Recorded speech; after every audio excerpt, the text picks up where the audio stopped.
It's Wellness Wednesdays. Hey everybody, it's Wellness Wednesdays. Full disclosure as I start this video, yes, I'm pre-recording this. I am really being whacked by poor air quality and air pressure and extreme heat and all this stuff going on right now. I'm pre-recording this because after I did Tuesday's video, I found myself super duper winded.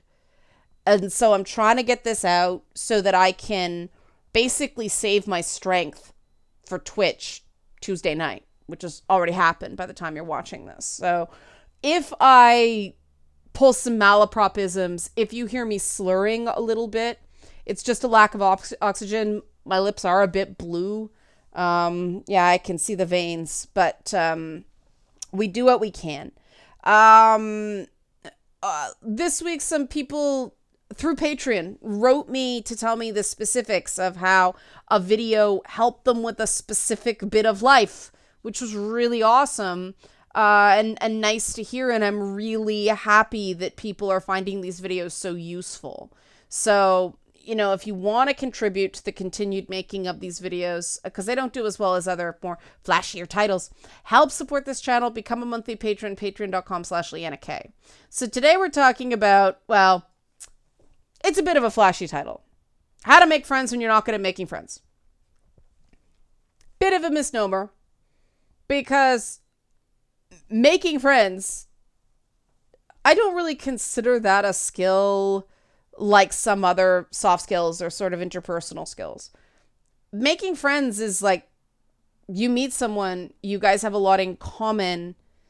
It's like, okay, yes, you can up the likelihood of meeting someone with things in common if you associate with more people. But if you're introverted, you know, the introverts aren't at parties. Or if they are, they're sort of hiding against the wall looking terrified, right? So it's more accurate how to make friends when you've been told you're weird, freakish, and annoying your entire life. Because believe it or not, I've been told I'm weird, freakish, and annoying my entire life by people who, you know, in some cases were blood relatives. That doesn't mean somebody understands you or has your back. And many times in my life, I have had to start all over making friends. It started in the first grade. The elementary school I first went to closed. And so I had to move schools. Start all over again, which is tough for any kid. Like, this is the thing. Kids are like, people are like, stability for kids and all that stuff. Let me tell you about my childhood, okay? Now, this isn't going to get into really gory details, just cursory. But after first grade, where I made all new friends again, right? Oh, sorry, it was senior kindergarten, first grade. I had to change from junior kindergarten. That was at Lamberton. I moved over to Derrydown. But that was senior kindergarten, grade 1. In grade 1, they decided I was going to write the grade 3 gifted test. And they accepted me in grade 1, which means I skipped grade 2 and went into grade 3 gifted, which meant changing schools. Come grade 5, they decided they were revamping the gifted program, and they were no longer going to be offering busing. So, me, a little bit, I was in grade 5, or I was going into grade 5, but I was 9 years old. Was going to have to take public transit on my own every day to school. It would have been about a 40-minute trip with transfers each way at the age of 9, right? So I didn't want to do that. That was terrifying for me. And I didn't really like the program for reasons that aren't appropriate now. So back to a new school again, new old school for grades 5 and 6. New people all over again, right? Not a peer group. Then junior high school started at grade 7. Then whole new group of people again, because apparently I found this later talking to a teacher who was honest with me. They deliberately separated kids they thought were exceptional from the pack at transition years like that because they thought it kept us out of trouble. So guess what happened in grade 9 again when I went to high school, because that was when they switched from high school starting at grade 10 to high school starting at grade 9. They jumped from a junior high school system to a middle school system. All new people again. By the time I was 14, I had to make new friends every 2 years. Then my mother remarried and we moved towns, but I was hell-bent on finishing high school. I wanted to stay in one place for I wanted that experience. Of course, then I basically got canceled in the 11th grade. 11th spilling over into 12, spilling over into OAC. It was a dramatic time. Because the people I was friends with, because I was hell-bent on staying friends with somebody for any prolonged period of time, because my high school, my childhood friend from outside of school, one moved away to a new city and we fell out of touch. The other died in a terrorist attack. I'm not kidding. And so by the time I finished high school, I was just anybody that would have me, I was just friends with. I didn't want to reject anyone because I'd been bounced around and rejected so often. I was always the weird kid. I was always the kid that didn't know how to be cool. I was fat. I was ugly. I was pale. I was going to hell because I had spotted pale skin. Yeah, going to school with a giant evangelical megachurch in the area. Not the greatest when they handed out chick tracts and were big on the book of Revelations. Okay. Revelation. And then, first year university, same thing happened. Getting out into work and, oh God, nerd communities, fandom. Long story short, I ended up picking up my third stalker. The difference with the third stalker is instead of the first two who were male, and so the system knew what to do with them and was willing to do it, the third one was female. And it just threw everything into a mess. Now, there were a bunch of other things going on, but the short version was, while I was trying to deal with the stalker, people who were my so-called friends were feeding her information about what I was doing, telling her where I was going to be. Not necessarily deliberately, but she'd pump them from information, find out where I was going to be, and follow me there and confront me. It was very scary because this woman was prone to violence. Just enough, like not all the time, but just enough to make good on the threat, right? So I ended up, I ended up being diagnosed with it was PTSD, but it was still going on. So I don't know how they got a PTSD thing, but a year of trauma counseling. One of the things the trauma counselor, identified is, I remember when she said, your friends are not helping you. And it's like, great. After all this stuff, great. Here we go again. It was very hard to cut people off because before that, I'd always been the one that was cut off, right? I was always the one that go away, loser, right? People find that hard to believe now, that I was like the fat, ugly kid that no one liked through most of my young existence. Now, it turned out I actually wasn't that fat and wasn't that ugly. I just looked different. And it was a mean thing that people could say and it would stick, right? Kids are amazingly cruel for people who are not fully formed humans. I don't understand why the instinct to be cruel forms in some people before the instinct to be kind, but some people just profoundly lack empathy. I do not have that problem. I have the opposite problem. When other people hurt, no matter how much I can't stand them, I hurt too. I do not like seeing people in pain. I do not like seeing people suffer. I am very empathic that way. It's not just watching someone go through a bad thing. I feel the pain, right? No matter how much I can't stand someone, they're still a human being. And so it was really hard to cut them off. And I remember, saying to the counselor, you're telling me to do something I have tried to do my entire life. I have spent my entire life trying to find quality friendships. It has not worked up until this point.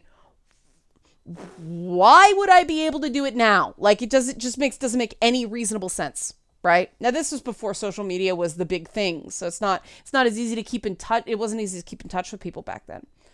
This was all sort of going on just pre-Gamergate. So 2012, 2013 into 2014. The tail end of it was happening, like the stalker reemerged during Gamergate. That was fun. So, the tail end of it was 2014, 2015. And the counselor said, you're not trying to make friends. You're trying to have conversations with people.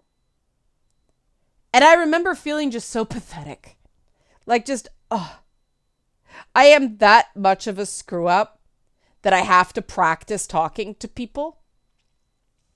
It was humiliating, like just awful, real low point. But I did it because on the one hand, she was right. The people surrounding me, including some family members, were not helping me. When people are feeding information about your location to a dangerous person, that's not good, right? Like, that's not good. That's dangerous. They should know better. There's not on your team when that's happening. I did it because I had no other option. And what I discovered is that the whole point of just talking to people wasn't to practice my social skills. It was to do something and be present for the sake of doing it. And this is something I think we have really lost, especially smart people, systemized people, logical thinkers. We have been so taught to do things for an outcome we want. We have been so taught, right? When you're in preschool to get into a good elementary school, and you're in a good elementary school to get into a good high school because you want to be in a good high school so you can get into a good college, and you get into a good college so you can get a good job, and then you do things in jobs, you meet people in jobs, you make friends in jobs so you can advance in your career and end up in management it's all do something to get something, do something to get something, do something to get something. It's never do something to do it. And when you do stuff to get something, you end up being surrounded by other people who are doing the exact same thing. And if everybody's just out, either out of a sense of common survival, which is what tends to happen in high school, which is why if you're lucky, you'll remain in contact with, a handful of people from high school, but everybody else will just scatter to the winds. But when all you're doing is networking, you're not actually making friends, right? If you're just associating with a bunch of people because you're the people nobody else wants, those sorts of people will sell out their own mother if they think there's some sort of upward social mobility. Or, in my case, apparently the minute there was polyamorous sex. That was a weird detail. Not that I have anything against people who are polyamorous. That was just a particular carrot that certain people use to create alliances while giving out the book Sex at Dawn as birthday gifts. And, oh no, it's a really good book. When someone's evangelizing the theory that you should sleep with as many people as possible to form social bonds, I guess in retrospect that maybe should have been a warning sign, because again, sex should be something you do, not to get something, just because it's fun. It's my attitude. I don't like strings on things. I think based on this history, see why. But here's what I found about taking the expectation out of social interactions. Instead of calculating who you're going to talk to because you can get something out of them, you end up talking to people that otherwise you may not have talked to because they couldn't get you anything. But you don't know people when you first start talking to them, right? You don't know where they're going to be in a year, 5 years. You don't know who they're going to introduce you to. You just talk to people to have a conversation. And it's a more pleasant social experience. And so you're someone then that people want to talk to. Because you're talking to just talk. Like, you know, that's what I do on social media. That's what I do like on Twitch. I enjoy just people showing up and talking. I enjoy learning about people. You know, I enjoy listening to their stories and seeing different perspectives on things. But it's got to be chill, right? As soon as the chill is lost, as soon as I start feeling like people are just trying to push an agenda, the alarm bells go off because that was the bad ways, right? That was the bad old days. And it's why it pisses me off to this day when people say she's got an agenda or she's just doing no. God, no. Because it's amazing how when you're having conversations with people, just to have conversations with people, the friend thing kind of takes care of itself. You actually meet people who want to be around you for you. It isn't like the collective user society, right? And it's amazing how those are the people that actually will have your back and will volunteer to help you and actually be there for you and actually be effective networking because you didn't intend that. You're actually friends. And so there's actually social capital to spend. There's actually, okay, you help me out, so I'm going to help you out. And they actually go through with it because there's a bond there, right? But that happened when you stop trying. And I do think the go out and make friends thing, it's well-meaning. I don't know if it works for extroverts. It doesn't work for introverts. I remember I had this meeting with a publicist. She was a very successful publicist.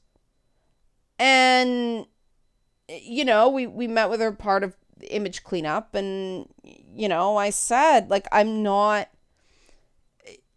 you know, there's all this negative stuff about me and there's nothing I can do about it. I remember she said, this is when I decided she wasn't for me. She's like, well, go out and make them like you, you cow. I'm like, I've met you twice and you're calling me a cow? Is that supposed to be cute? This is what happens in the entertainment industry. Yeah. You cow. Go out and make them like you. You can't make someone like you. That's what I've determined. You've got to be you. And it's the same, like I always use the basketball metaphor. I keep going back to take the shot. Because when I was playing point guard back in junior high school, middle school, I was hesitant to take a shot that I didn't know I could make. And the coach just saying, take the shot. If you've got the ball, if you don't got the pass, take the shot. I was like, well, what if I miss? And they said, well, if you don't take the shot, you'll never get it in. It's the same thing with the human interactions. There's a reason that, you know, sports statistics track shots on goal.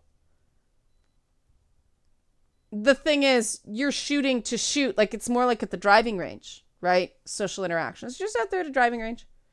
You're not trying to get it anywhere. You're not trying to get a particular score. You're just talking. And I determined that the best way to make quality friends was actually just to stop trying to make friends.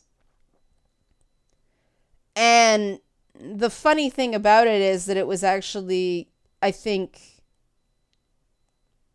what was so hard about it, what had me so scared, is that all my life I'd also been told that my lack of interest in being popular was a negative.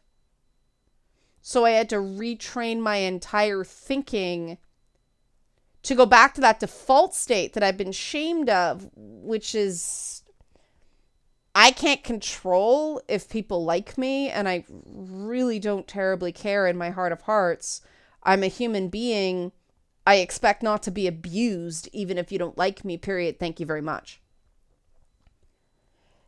And it's so weird how hard it is. And this is the reality of trauma, right? And I think a lot of people out there are actually dealing with trauma this profound, is that a lot of trauma is that there is something core about who you are that is actually a very good thing.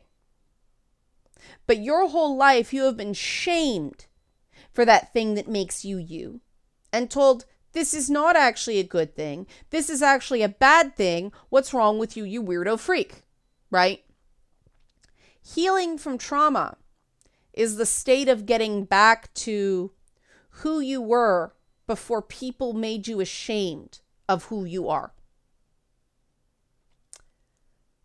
I personally thought that was not given to me. That was something I determined through my own journey.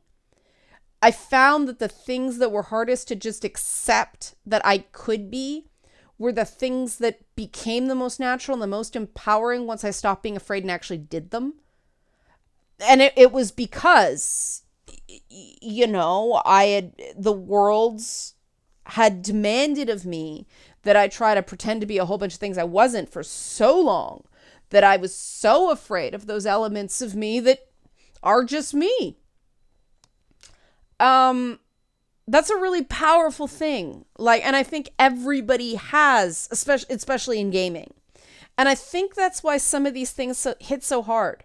And people are so terrified of ostracization, and everything feels like a fight and feels like a competition. And that's no way to live. And I mean, you guys might notice that now, I'm real good at, nope, not okay, bye, next, right? I don't spend a lot of time trying to convince people to like me who are never going to like me unless I change who I am. It's a waste of time. It messes you up. But it's how we've been trained. We have been trained to just bow our heads to some sort of grade school, middle school, high school, college, collective identity. And we come out as adults and it prevents us from fully self-actualizing. And people are never going to like you for who you are until you start being who you are. But even then, that's too much pressure on yourself. The therapist was right, as pathetic as it sounds. Go out and just have conversations for the sake of having conversations. Now, another thing about me is I'm actually naturally painfully shy. And so just talking to strangers is still weird and foreign to me, but I do it kind of more. It's easier for me to do in the US because around the Toronto area, even up here's better. Up here, there's more just having conversations with people. Then in Toronto, it was not done. You were a weirdo if you just talk to people in an elevator in Toronto, which I think doesn't help with the anxiety in that city. Now that I live further north, it's more socially acceptable to just kind of, oh man, about that, whatever. And it's like, yeah, I talk to people at the grocery store now. I know some people at the local grocery store by first name basis. It's pretty cool. I never thought I'd have that. I've been a city kid my whole life. Except for camping. I liked camping. Now it's like camping all the time. But those random casual conversations, they're affirming in a weird way, especially when you feel kind of lonely or weird and social media, you can do it. How do I go out and do it now? Lockdown. No. I'm noticing a lot more people now just sort of Paying compliments for the sake of paying compliments, not trying to get anything, just doing it. And if you do it just for the sake of doing it, it doesn't matter if somebody responds. It doesn't matter if somebody responds well, right? You can do it and never hear from that person, but you did it. Like, that's the accomplishment, right? And that's the weird thing about recovering from trauma. The puzzle pieces are that small, right? Recovering from trauma is not a really simple 50-piece puzzle where the edges are really super clear. No, it's one of those like 4,000 piece or 1,000-piece suckers. The ones where like the corners are like the sides are really, really tiny, because I was taught to always start with the sides. And then, you have the corner pieces, and okay, we know the corner pieces and we separate the side pieces. Now the fuck what? Because some of these things have like triangle things. They don't even fit together neatly. But you lay them down one at a time, and gradually the picture of who you were before the world broke you. Or if you don't like that person, who you are now that you're healing, that starts to gradually come into view. But you can't do it just, I'm going to magically make all these puzzle pieces like line up as an edge. No, you have to try it and try it and try it. And it's one piece at a time. And I wish somebody explained it to me that way when I was doing it, because it would have felt a hell of a lot less pathetic. So I'm trying to do that for you. If you do not think you're the most popular, if you think you have trouble making friends, stop trying to make friends and just talk to people. Just talk. Come to Twitch. Hi, everybody. The nice thing about Twitch is we're talking about a game, right? You can ask questions about the game, the thing that's great about Twitch is like we have the topic of conversation, right? That's pretty much the purpose of the game. And Yakuza 0 is very weird, so it's a good one for that. A lot of conversation starters. But yeah, that's an opportunity, or just somebody a message on Twitter. They may or may not respond, but if you're just sort of like tweeting, "Hi, I like your face," not basically that. That's what I say one of my cats says when he's like, big eyes, things like in the morning, it's like, he's like, "Hi, I like your face." And I'm like, that's a great way to be.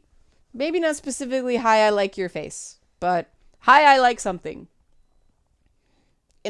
You see somebody's got something in their profile picture of, "Hey, yeah, that's a great series. That's a great game. I like this character," whatever. And if they're a jerk, that's on them. You're moving on to the next person, because the whole point is just to have the conversation.